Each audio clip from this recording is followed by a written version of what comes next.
Hey, GW coming to you live. Uh, just two things real quick.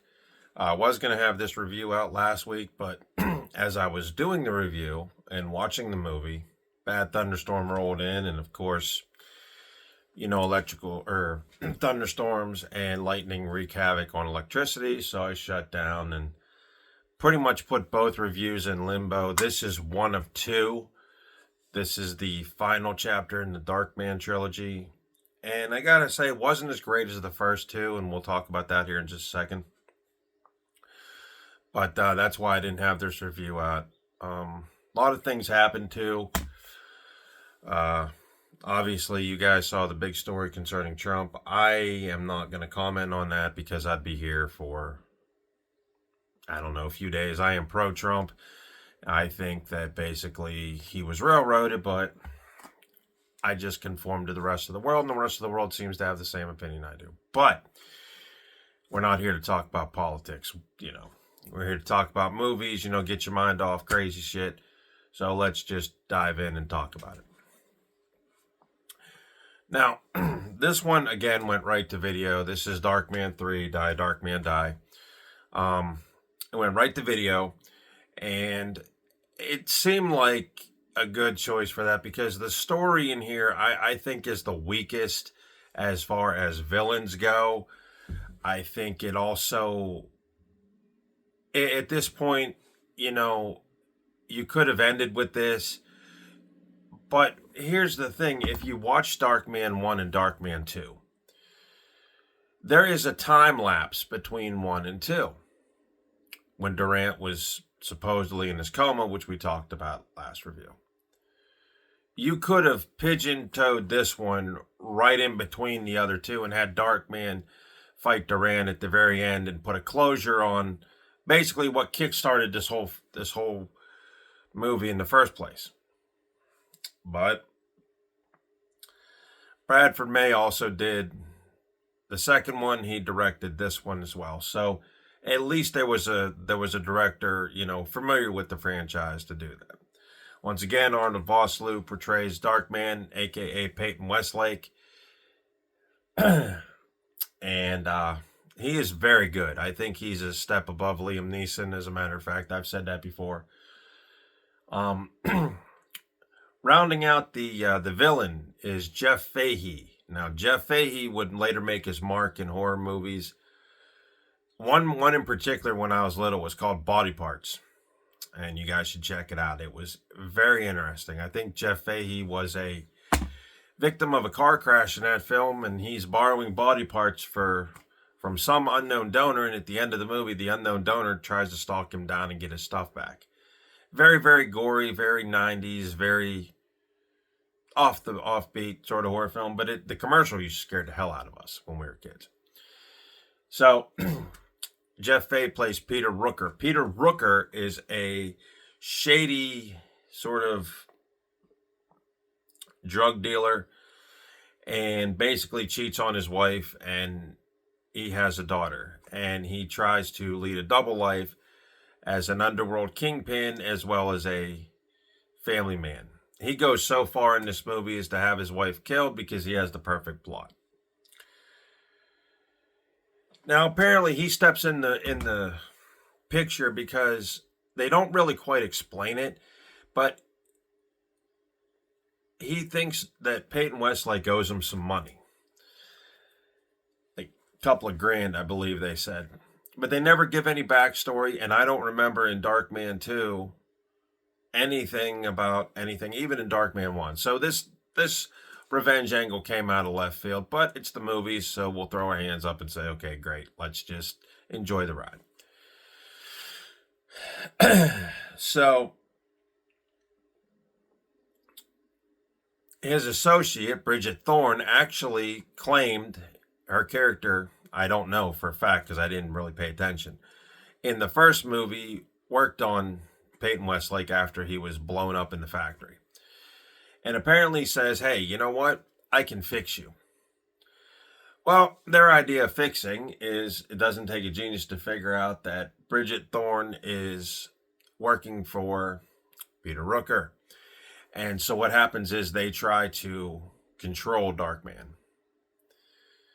They also want to create an army of Darkmen using his superhuman strength.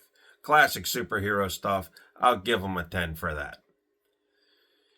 But it never fleshes out the way you want it to. You know, in most superhero movies like Iron Man, take Iron Man for instance. They tried to make a whole clone of evil Iron Man. He had to fight them all. It was great. This execution, good idea, bad execution. But again, it's a movie, so we're just going to go with that. So apparently also in this film, Peyton Westlake has mastered the art of synthetic human skin that can last a lifetime. Well, it doesn't take a genius to figure out that things aren't going to go his way. This is why the story that I believe this went right to video. It's still a fun movie, but it's not on par with the other two. Peyton also gets involved with Michael Rooker's family, which include Angela Rooker, who's played by Roxann Dawson. And Jenny Rooker, who's played by Alicia Panetta. Now, one of the things that's interesting is that there is a scene midway toward the end of the film where Peyton disguises himself as Peter Rooker. Peter Rooker is not only into drug dealing, but also into election rigging. Something that is prevalent now, isn't it? But again, we're not going to talk about that. But the story revolves around him trying to win an election by any means necessary, bullying his opposition, and basically, you know, doing whatever he has to do. As far as a villain, he doesn't really shine until the very end. Him and Darkman have I would say, a 10 to 15 minute melee. And again, you're sitting there watching it going, this would have been great if it was Darkman and Robert Durant going at it. Because Robert Durant pretty much established himself as the leading villain in this. But with Peter Rooker, you go, yeah, the guy's gonna die. The only thing that was really satisfying toward the end, watching Peter Rooker's demise, it's pretty definite that the cat won't be back. And it was pretty definite, too, that after this movie came out, the reception for this was not as good as it was for the other two. In fact, I read on Wikipedia that they put this movie on. It didn't even go to HBO, I believe. It just came right out to home video. And then it was put on TV on Fox, as a matter of fact. And they edited all the violence out, which probably would be half the movie. And it didn't do that great of a movie. But again, if you're not putting it, you know, on TV with the other two, you're not going to know anything about Darkman or skin, you know, synthetic skin or what have you. So it didn't do very well, and it was the last Darkman movie to be released on VH or direct to video. Rumor was a couple years ago that they were going to go back to the well and redo Darkman. That idea had fallen through. There was also talk at one point of a TV show continuing Darkman's efforts, being a local good guy hero, and trying to, you know, get his appearance back to looking like normal human. That fell through too.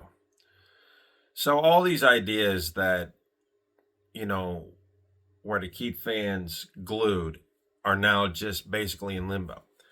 Now, one thing about these movies too is whenever they premiered on USA. I remember because we had just got cable and I had my VCR. I can't even talk this morning, guys. And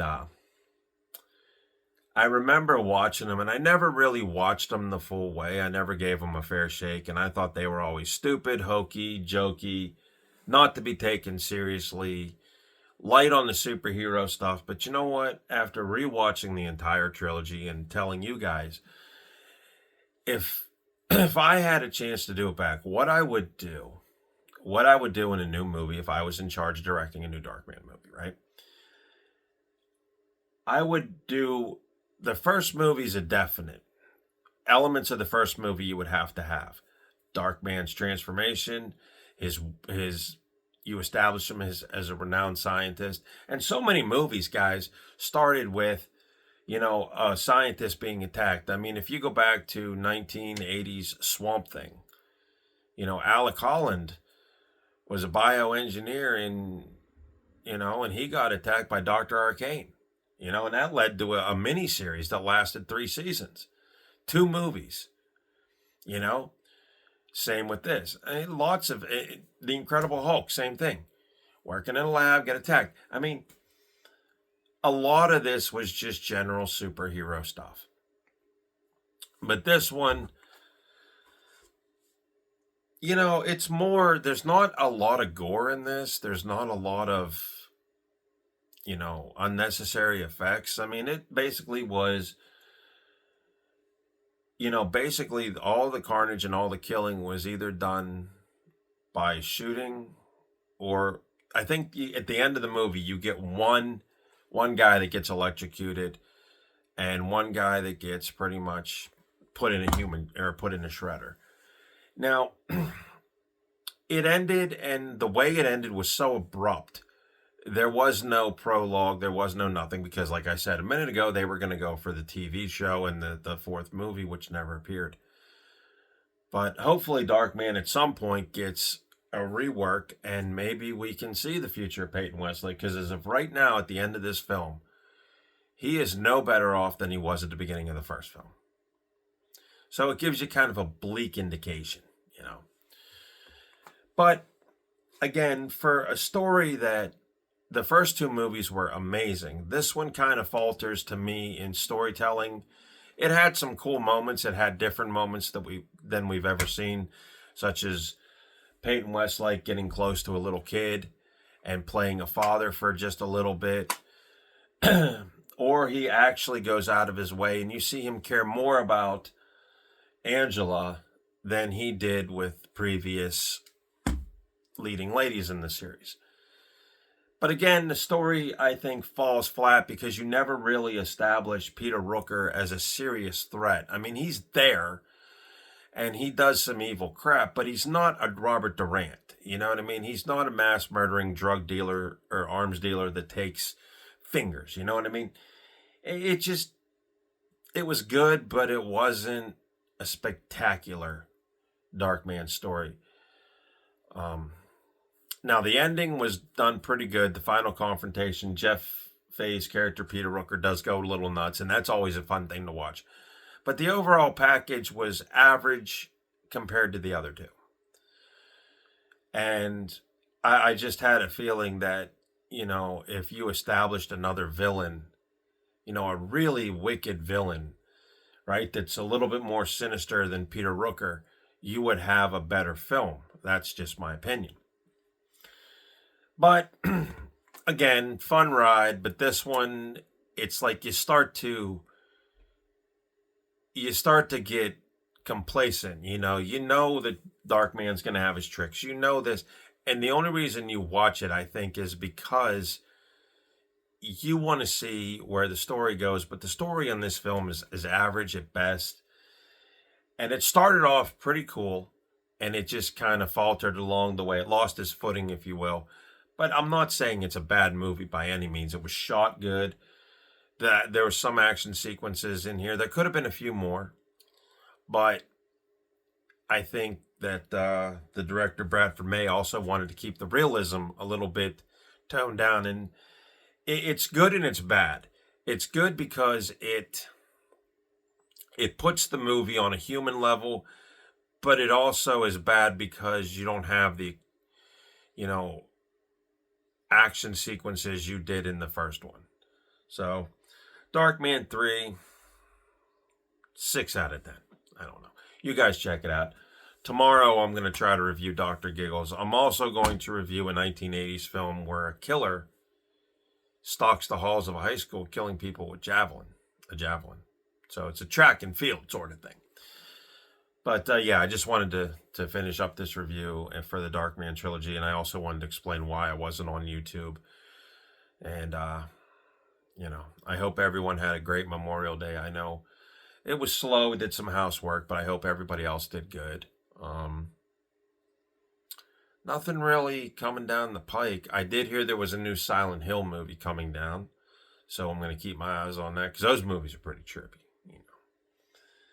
Anyway, that's my review of Darkman 3, and I can honestly say the other two movies were a step above this one in terms of acting, or not acting, storyline, I think, and direction, and just overall superhero stuff that I'd like to see. Third one's still fun, but it does falter. And as far as the future of Darkman, these movies were made, the last one was made in, 96. So 96 till now. Maybe somebody will resurrect the D-Man.